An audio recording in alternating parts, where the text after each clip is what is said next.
This is Pivot Perspectives with Chris O'Byrne, the show that takes you around the world to share interviews with some of the most successful and relevant people on the planet. Hear their stories and get the most important business lessons they've learned on their road to success, and get exclusive access on how to implement their success into your life and business. Pivot Perspectives is brought to you by the Strategic Advisor Board and your host, Chris O'Byrne. Hubbert Smith, welcome to the show. Hey, it's great to be here. Thank you for having me. I would like to go back to childhood, and can you share something that kind of shaped who you became today? Straight up work ethic. When I became old enough to work in that day and age, I was 15 years old. I started working. I worked summer jobs. I worked, over Christmas holidays. I had the weirdest jobs in the world. I worked as a Toys R Us during Christmas time. I put together garage doors on a outside asphalt parking lot in Alabama in the summertime. I worked in a funeral home. That was good times. And that translated into paying my way through school, working as a draftsman in an engineering company. Oh man, that is quite a range. But yeah, so the work ethic, and did you come by that naturally? It was a byproduct of just working several jobs and realizing you needed that to be successful? Yeah, sure. I came by it naturally. It also, I was the son of Depression era parents. I'm not a young guy. My parents were old when they had me. We didn't have a whole lot of money growing up. I mean, we had a great childhood. We weren't impoverished, never missed any meals, but there wasn't a lot of spare cash. So if there was cash to be had, it was on me to go out and earn it. And along the way, I figured out there's a sense of pride and a sense of accomplishment when you do earn your own money, when you buy your first car. That was a pretty good moment. So it was the world's crappiest car. It drove like a chair with two legs, not quite the same length. Yeah. Well, just curious, what was your first car? It was a 1967 Datsun. Oh yeah, yep. Had the dual Stromberg carburetors that were terrible. Same carburetors as on the AG. Who knew? So then, going from college, take me on that journey from college to where you are now. How many days do we have on this? So I studied electrical engineering and co-ops, did work study in electrical engineering. My first job out of school was in New Orleans as an electrical engineer for architectural work. Anything that was electrical in a building, I did it. Power, lighting, nurse call, security, power distribution.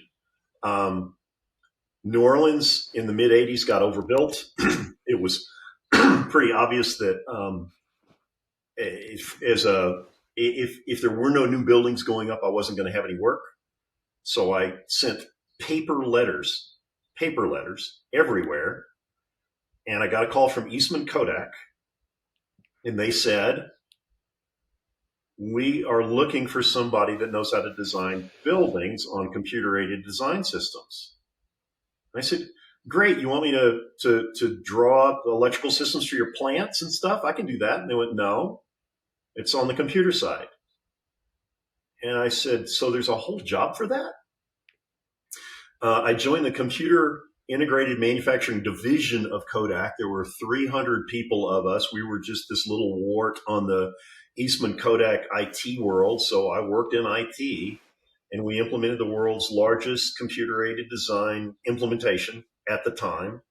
This was late 80s, and it was a 6 million square foot factory computer-aided design takeoff, all the disciplines, structural, equipment, electrical, piping, everything. 6 million feet with a computer that had 512K RAM. It was an old VAX system. Yeah, I'll keep going. So from there, I went and worked for a a computer-aided design company, and the computer-aided design company had a database component to it. So you had a CAD model, and you could latch on database stuff.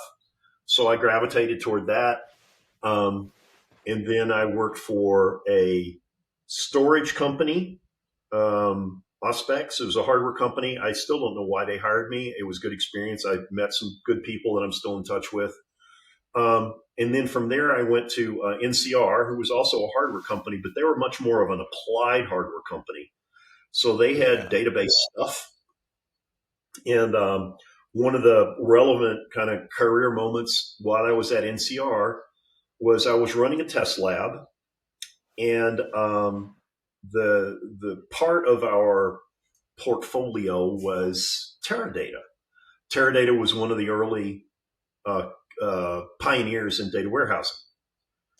So back in the day, online transaction processing could not do big data. It just physically wasn't designed to do that. You could physically run those workloads on an online transaction processing Oracle database, but it would never complete. I mean, it would take forever. So Walmart was the anchor tenant. Walmart back then was just another department store. They were sort of just another customer. They had an online transaction processing database that was cash register transactions. Okay, in business terms, that's demand. Who's buying it? So that went into the Teradata database, data warehouse. They had another database, a transactional database that handled their inbound inventory. So truckloads of T-shirts, pallets of motor oil, truckloads of car tires, big wheels, you name it. That was the stuff that was coming into Walmart. So that was their limited inventory. So the Teradata task was match up limited inventory, which fluctuates because inventory comes and goes, to fluctuating demand. So red sweaters are going to sell better in the fall. Halloween candy is going to sell better in Halloween. Pretzel is going to sell better in Minneapolis around, pretzel time. And what Walmart did with Teradata was they mapped up limited inventory to fluctuating demand. They sent the inventory where it would do the most good. And they quite literally put Kmart out of business. Kmart was a larger competitor at the time. Sears, out of business. Sears was a larger competitor at the time. Now, a lot of people, a lot of MBA folks rightfully say, oh, there's a really cool Walmart case study, and it's all about inventory management and that kind of stuff. What they usually don't mention, sometimes they do, I do, is here's a Teradata, data warehousing, a big data system that's sitting behind that. Now, the relevancy of that is that stuff is now available to everybody. The stuff that we did on that $1 million Teradata system can be done on a $1,000 PC with a $500 GPU under my desk. The data science tools, open source. So VS Code, Python, TensorFlow, PyTorch. These are all tools with examples that are available to the world. So what the thing that I am delighted about, the thing that I am encouraged about, that I'm very positive about, is that Walmart supply demand moment is now available to the rest of the world. You don't have to be Walmart. You don't have to spend $1 million to have that capability. You can do that with $2,000 and some, fortitude. You got to have some work ethic to do it, but it's doable. So a quick aside, how would somebody use that? And I'm assuming it makes more sense for a company who is in the product business versus services, where there's just, it's limited. But how would they use that? Yeah, it's anything that involves supply and demand, including services. I mean, services has a limited number of human beings. They will spend those either where they are highly useful and highly billable or not, right? So the idea is that you would have it's straight up supply and demand. So you have some indication of demand, which is where have you sold in the past? What sort of additional signals can you go and get? Can you go and scrape the web? Can you go and look at government RFPs? Can you go and look at industry and construction RFPs to get ahead of where that demand is? And then you can look at your supply. And then there is a way to map that up using straight up machine learning. There are numerous examples out on the internet that will show you how to prioritize that supply and demand. And the output is a spreadsheet that says, hey, you've got this SKU. It's a part number. And you've got, so send 50 units of that here, 20 units of that there, 15 units of that to some other location. Next part number. Send it out, send it out, send it out. There's straight up prioritization, and it's fundamentally about machine learning. And I'll anticipate your next question. So what's machine learning? The easy way to explain machine learning is to think of a spreadsheet that's 1,000 columns wide and 1,000,000 rows deep.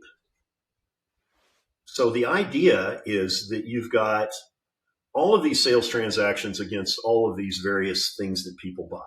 So how do you find those adjacencies? How do you find those correlations? So the way that you do that is statistical. You use statistics.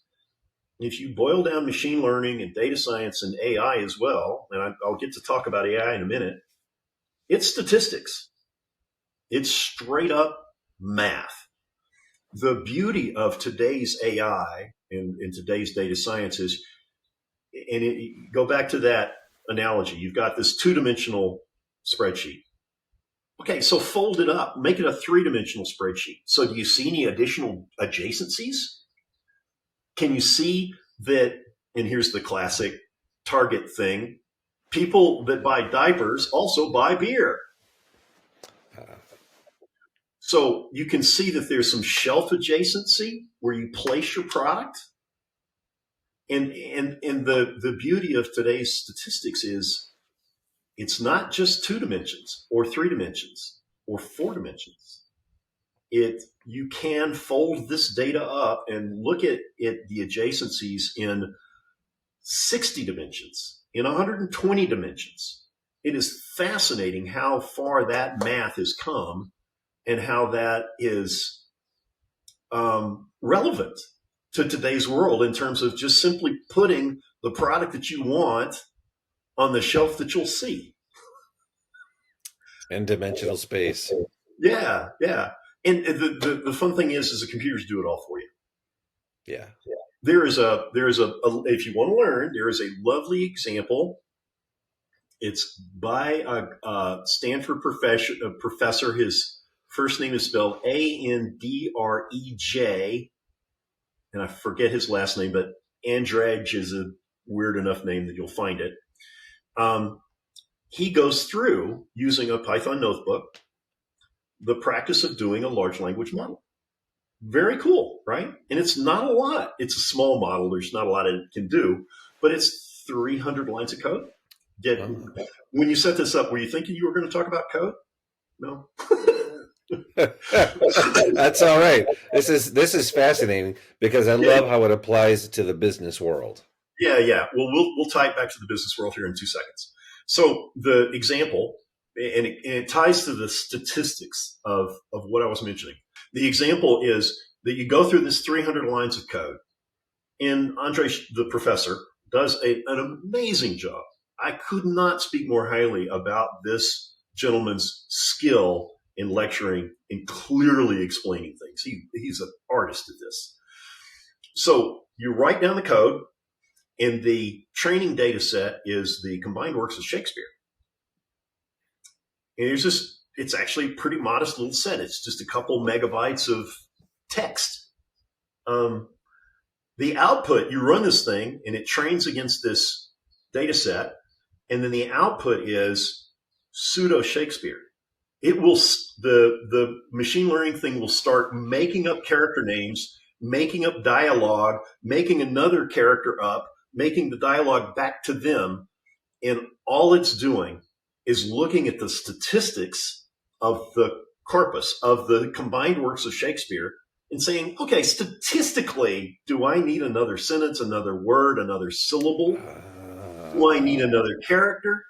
It is brilliant, and it really shined a light on, to me personally, on how AI works. And I'm nowhere near some of the really brilliant scientists, but it gave me, and it can give anybody else that has a couple hours, great insight on how it does, on how the statistics of data science works. So getting back to the business aspects of it, we talked about supply and demand in Walmart. The other really relevant example that I can offer is another project that I worked on involving customer churn. Okay, so every business has customers, right? Usually, almost always, unless there's some sort of affront, but that's a whole different story. So if you've got customers, then you've got customer churn. Am I right? Yeah. So let's, in a typical throwout number is most businesses, average businesses have about 15% annual customer churn. Okay, so on the surface, that sounds okay. But in reality, if you're running $1 billion business, that's $150 million hole that you're digging for yourself every year. So I was leading a project that involved customer churn. During that conversation, I asked, well, and this happened to be $1 billion company. They happened to throw out a larger number. They said 20% annual customer churn. I said, in good faith, I cannot promise to solve all 20% of that customer churn. That's simply not realistic. I'm not even going to suggest that. But what if I can solve 2% or 5%? Okay, 5% of $1 billion, that's $50 million. So, Mr. Customer, would you be interested in throwing $5 million, which is a pretty decent price tag for a data science project, to solve a $50 million problem demonstrably?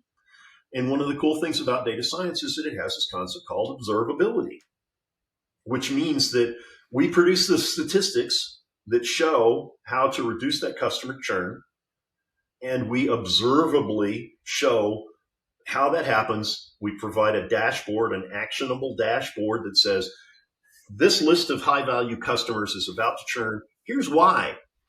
So go and take action, Mr. Salesperson or Mr. Ops person or whatever.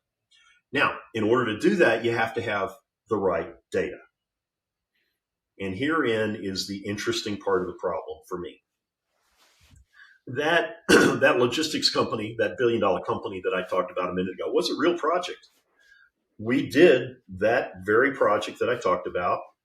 What we found was we needed two sets of data. We needed their sales records, so we knew what was selling, and we needed some indication of problems. So what we did was we cross-referenced their help desk records, because they had a help desk to the sales. So we could say, oh, there's a cross-correlation of this big customer is doing this. Well, what's the help desk sell us? Well, it's not about delayed delivery, which was the customer's earlier assumption. He said, well, we think that our customer churn is due to delays. It takes us too long to get there. Well, some of that was, and we found data to support that. But some of it was about misformed bills. So the end customer would have to call the help desk and say, my bill isn't right. And have to fight through all of the BS to do that. And if you do that 6 times, guess what? They're going to go to a different carrier. Yeah. So that was a kind of a key learning that coughed up. But there was friction, and the friction was exposing the data to us. Now, this has to do with the startup that I founded. So I want to give you a heads up. This is going to be a little bit of a pitch. This is the platform for it. You can interrupt me if it turns out to be too much of a sales pitch, but I'll stick to the problems that we want to solve. Okay. So that same customer, $1 billion freight forwarding customer, the data set was customer sales data. So it was 8 years worth of sales. It actually was not that big of a data set. It was a 250 column, 500,000 row kind of thing. Right. But 8 years worth of sales data. So the next moment after we got to business terms and a service level agreement and a scope of work, their CISO, their chief information security officer, gets involved and says, what keeps my data from walking away? Forehead slap. We take a 13-week blocker on fumbling around on what keeps that customer's sensitive data secure. I found no solution out in the marketplace. I was 100% allergic to having that 13-week blocker happen again and again and again and again. So I invented one. And I refactored the statement that says, what keeps my data from walking away, which is the customer's words, verbatim, by the way, to a more accurate problem statement was, for data science and AI projects, prevent data breach, including credentialed users. To our knowledge, nobody else does that. The credentialed users is the hard part. Because if you're a credentialed user, you're going to log into whatever system, whatever data science system, have access to that 250 column, 500,000 row data set. Taking it is trivial. I'm going to file transfer it. I'm going to mail it to myself. I'm going to drop it on a G drive. I'm going to push it to a cloud. There are a dozen ways to simply walk off with the data. And the industry is still awash with daily news that data breach is a chronic problem.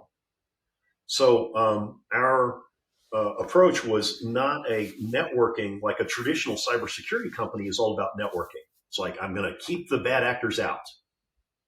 I'm going to have two-factor authentication. I'm going to have all sorts of behavioral analytics to keep the bad actors out. Well, okay, fine. If you're trying to secure the network of an entire enterprise, good for you. That's the right way to do it. Applause. If you're trying to keep the data in, those tools to keep bad actors out don't work, because if you're a credentialed user, you're already in. Once you're already in, you can take the data. And what we have found during a market validation is that the vast majority, well north of 50% of data breaches involve credentials, be they credentials of a disgruntled employee, a contractor, a credential stealer, a credential abuser, like, you hear cybersecurity phishing, phishing. That's a popular word. That's a slang for, I'm going to poke around and see if I can find your login. I'm going to act like I'm somebody else. You're going to give me your login, and then I'm going to abuse it. Right. So that's credential abuse. I might not be the credentialed user, but I'm certainly the credentialed abuser. Well north of 50% of the external data breaches are related to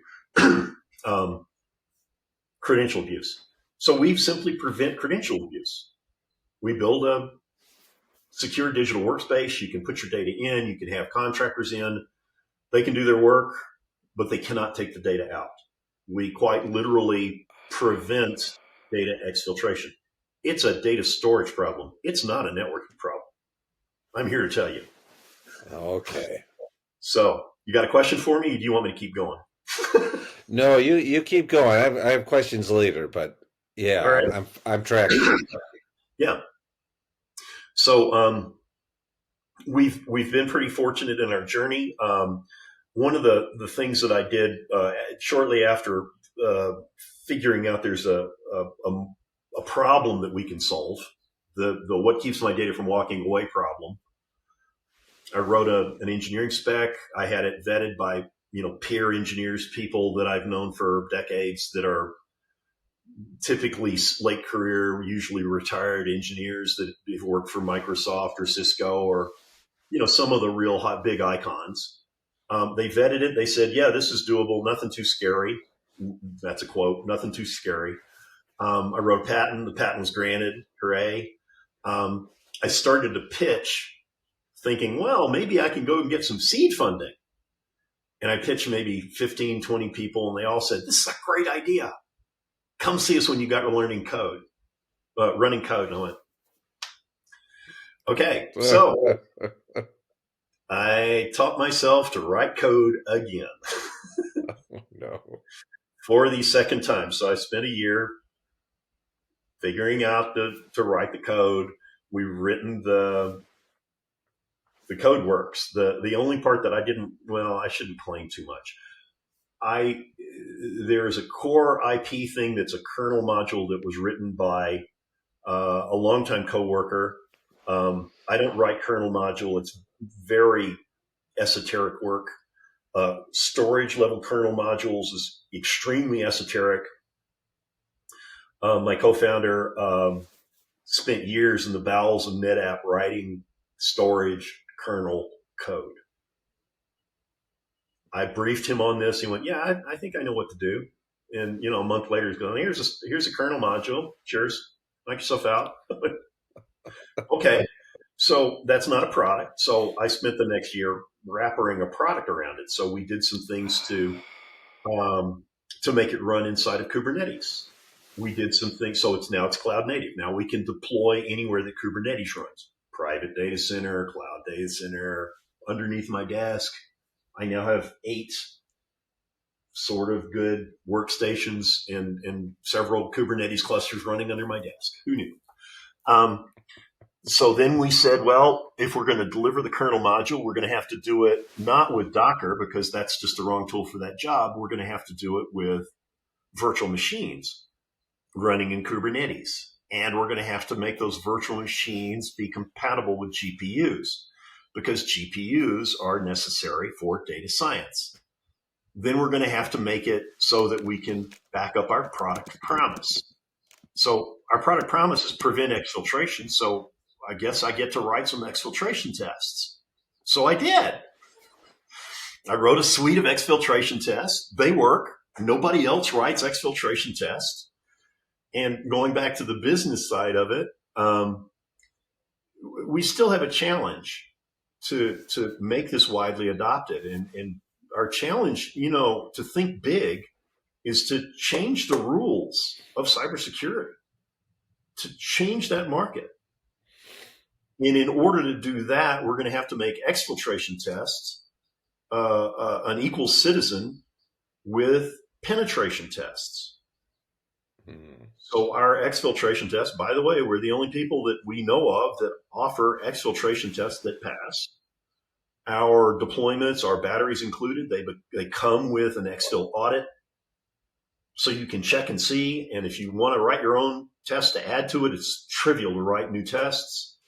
And we have intentions that will happen pretty soon to open source the exfiltration testing and get those exfiltration tests alongside of penetration tests as published by CIS.org or CISA.gov. These are all places that CISOs, the Chief Information Security Officers, look when they try and stay, well, they don't try, they do, when they stay up to date in cybersecurity. Are our RFPs covering the right penetration tests? Okay, our goal now is, will our RFPs cover the right penetration tests and exfiltration tests? So we have a bigger, more bold market strategy than just put out a kernel module. Hooray. How do you get the attention of businesses to understand, one, that there is a problem on this end of things, Yeah. and then two, to understand the solution? Yeah. The approach that we're taking is to focus on the people that have business pain. And our focus is typically on business unit managers. So we will do an influence campaign at the the CEO, chief legal counsel, CIO level, at the executive level. But the real decision makers, we believe, are the business unit managers. So business unit managers have an X on their forehead and they own the data. The X on the forehead means I have to grow my business, I have to innovate, I have to compete. They own the data. So they are not only motivated to adopt the competitive world, or adopt the data-driven business cases. Oh, there's a fancy word for it. I'll think of it in a second. A digital. I'll think of it in a minute. They're motivated to innovate, but they're also motivated to protect their data. Yeah. So that protection of the data is the thing that we offer. And the horns of a dilemma where the industry is now is, as a business unit, you can choose to lock your data away and not innovate, or you can choose to innovate and expose your data to exfiltration. And if your data, like that customer list for our freight forwarding friends, lands in the wrong hands, their competitors can cherry pick their customers. This is not a theoretical thing. This is a very real thing that says, oh, I see your largest customer is Sam's Club, and I can see where these things happen. I'm going to sell Sam's Club with a day better SLA and a nickel cheaper. I mean, and I don't want to be gloom and doom. One of the challenges that we have is not to sell insurance. That's off-putting. And frankly, that's not the value businesses are looking for. Businesses are looking for the value of innovation. They're looking for that Walmart moment where they can correlate demand with supply and put their competitors out of business, or at the very least survive and thrive and avoid having their competitors put them out of business. So we are working hard to make that a glass half full rather than a glass half empty messaging. We're targeting the business unit managers who have the most motivation, who will write the check to deploy our, first to do the data science projects and next to deploy our security alongside those data science projects. And then the last answer to your question is our approach is to pick the right market. So data science can be anything. Genomics, logistics, energy, social media. You see a lot of, I'm going to scrape Twitter for some political sentiment. I'm going to scrape Twitter to see who's buying whose handbags. So let's pare that down a little bit. We're not focusing on social media. That's just not us. That data is not secret. That data is not sensitive. It doesn't matter if it gets out. It's already out. We are not focusing on LLMs, but I'm going to come back to that, the ChatGPT world, right? Yeah. The shiny object in ChatGPT, in my opinion, and this is my opinion, and I'm sure that a lot of people will disagree with me, it's a shiny object. It's quite literally a consumer-to-consumer thing. I'm going to write a blog. I'm going to write a resume. I'm going to write an email. That's not the problem that we want to solve, the problem that we choose to solve. Rather, the problem that we choose to solve is data science and AI, and ChatGPT is just a downstream variation of AI for commercial applications where there are real business consequences for improved logistics, for improved inventory turns, to get the right product in front of the right people, to reduce customer churn. Those are high value business problems that we choose to pursue. Now, there are business problems and there are business problems. There's data and there's data. So what I mean by that is that there are certain use cases, business use cases, that have a lot of headwinds that we're going to not take on right now.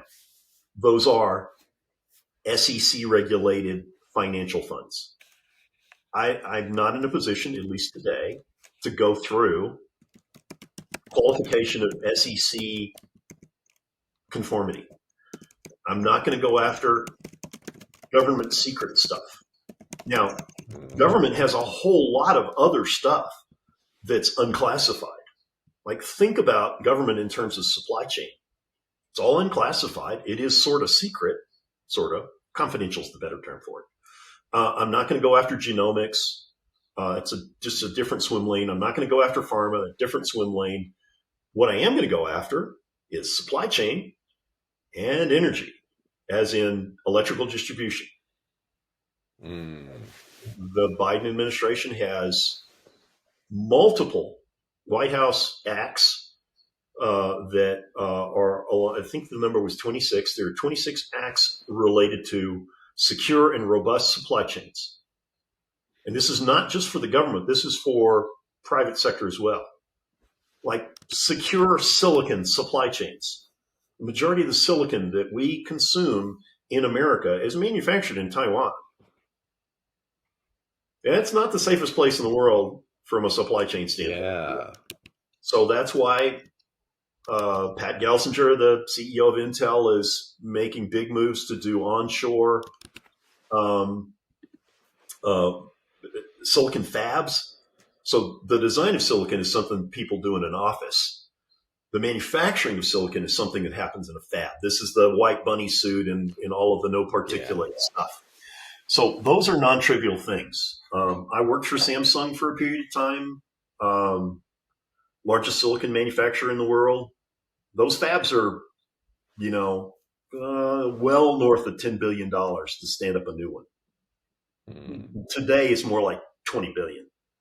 So you have to be pretty deep pocketed to write those checks, and you have to be pretty damn deep pocketed to run one of those, because it's very much of an equipment and people intensive thing. So supply chain and energy, those are our verticals. Business unit decision makers within supply chain and energy are our target personas. We are also developing a partner channel, and the criteria that we use to engage and onboard a partner is those partners need to have a data practice, a data science practice, an AI practice, something involving data that already faces the CIO, the CISO, the business unit manager of one of those verticals, energy or supply chain. So we've got our personas and our vertical markets pretty well nailed down. We know how to go to market. We know how to recruit our partners. We have, myself and my COO have a long-term track record in, particularly in tech, dealing with tech partners, and how to, well, actually our sales arm does too. Bob Dine managed a manufacturer's rep for 30 years, very successfully. So he's our feet on the street in Silicon Valley, and we have some other worldwide contacts too. So we're working hard on that. One of the hard lessons that I learned along my career as a product manager was, once you do the project, once you've written the code or designed the hardware or manufactured the hardware, that's actually when the work starts. Because product's not going to sell itself. And you can't magically expect somebody to go, oh, this is a cool product, I'm just going to figure it out on my own and I'm going to sell it. It doesn't work that way, because those people already typically, almost always, have a line card. They already are selling stuff. So it's like you kind of have to elbow your way up to the front of the line with your salespeople and developing sales mind share, developing that shelf space, that end cap position to say, I'm your most valuable asset on your line card. Sell me first. So that's a challenge, but we've done it before, and we're up for it. So I've talked way too much. So this No, is this is fascinating. one of my So now, many bad habits, character flaws. so now you've written several books. Yeah. What was your goal or purpose for writing those books? The first book I wrote was about serial ATA. It's a method to connect disk drives to computers. My goal there was career development. I was mid-career, perhaps early career at Intel. Having an Intel Press book, it looks good on the resume. Having an Intel Press book looks good as a speaker, as a spokesperson, as a product manager, as a program manager. So quite simply, it was career advancement. The side benefit for that was, well, there were a couple more benefits. The first is I got to work with a wonderful co-author, Knut Grimsrud, who was an Intel fellow, just wonderful dude, and talk about bright. So I had a wonderful co-author that was gainful to work with. I learned a lot from Knut in that time period.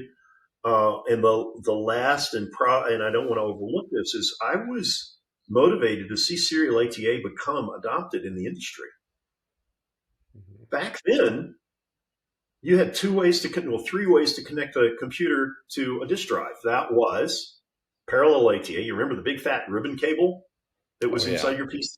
So that's parallel ATA. Terrible, well, good in its day, needed to be replaced. SCSI. Remember the big old pencil thick cable? Expensive, performance optimized, not capacity optimized. So that was the other way to connect a disk drive to a computer.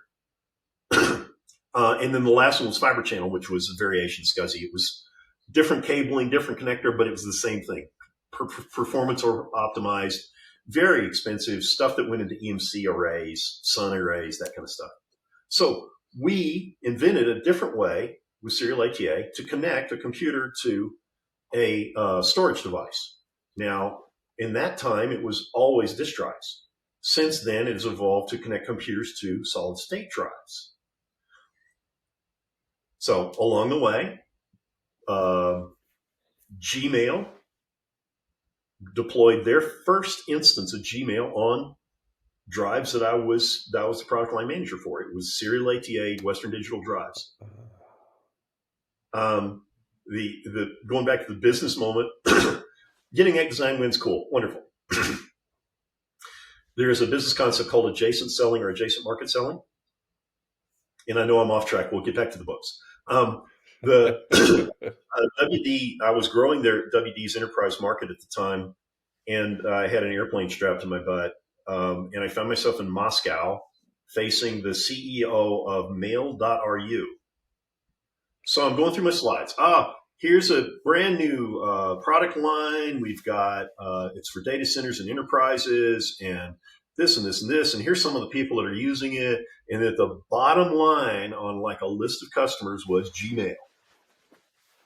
And the CEO of mail.ru says, he was very high manners, very considerate. He goes, I'm so sorry. I hope you won't hate me. I need to speak with your salesperson, and it needs to be in Russian. I'm so sorry. I'm so apologetic. So they carry on this little conversation, and we closed like a $3 million deal in like 12 minutes. Oh my gosh. It wasn't because I'm a wonderful salesperson. I'm not. I'm average. It was because of adjacent selling. He saw Gmail and said, McDonald's, Burger King, right? You know that old story.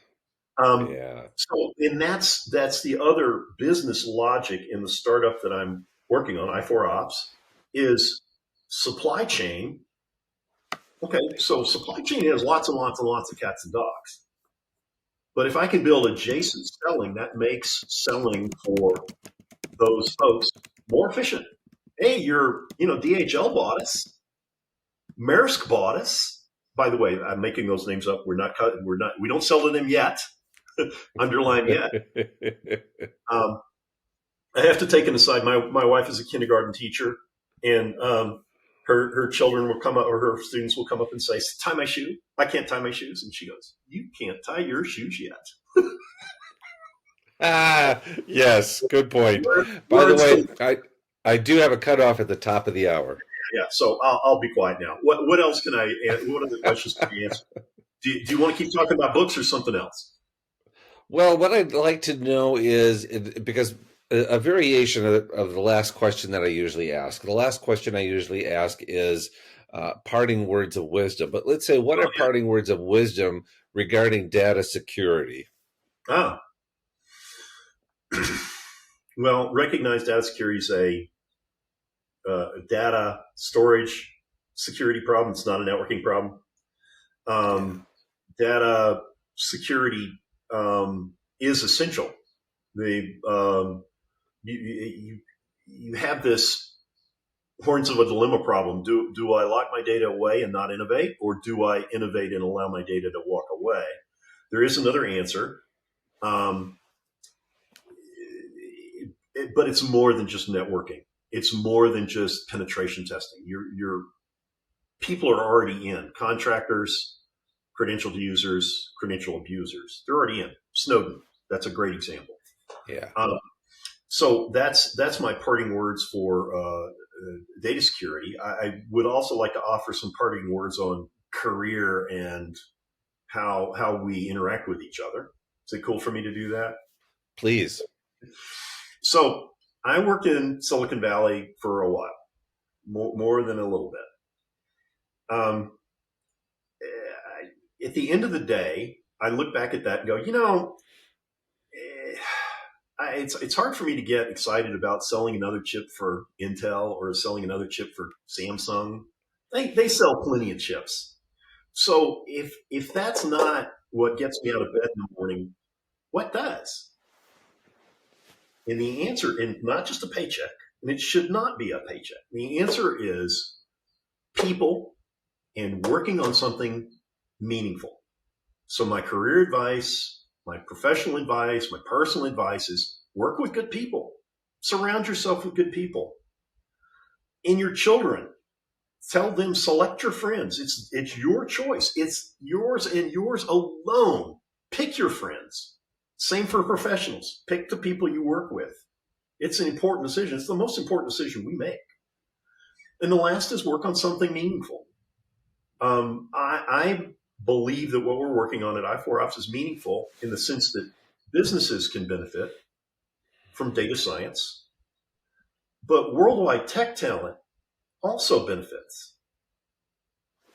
The contractors, the consultants, the people that live outside of commuting distance from some office, those people benefit from what we do in the sense that they get more work. They themselves get employment. Their families reap the benefits of that employment. Their communities reap those benefits. A lot of those people are in challenged economies. And the more that legitimate money comes into those economies, the less likely they are to be desperate and to listen to, to do extremist stuff. So that's meaningful to me. I've worked with a lot of people from other parts of the world. Wonderful people. I am a better person for knowing them. They work hard. They just got dealt not a great hand because of where they landed. And I'm very motivated to help them. So why not? I can. It's within my means. Why the hell not? Absolutely. And this has been a great conversation. I wish we had a lot more time. I could easily spend another hour. So maybe we'll have to schedule another session. Let's save that one for another time. I'd love to talk to you about the book that I wrote about innovation in tech teams. So yeah. Well, I'll follow up with you, and we'll schedule one of those pretty soon. I think that'd be fascinating. I was loving this conversation and lost track of time completely. So, me too. Thank you so much for coming on today. I appreciate it. Thank you for having me. It's great meeting you. Look forward to talking soon. Thank you so much. All right. See you soon. Thanks for listening to Pivot Perspectives with your host, Chris O'Byrne. Please leave your feedback and visit strategicadvisorboard.com to get the latest and greatest business advice on the planet. Follow us on social media for updates, and we will see you on the next episode.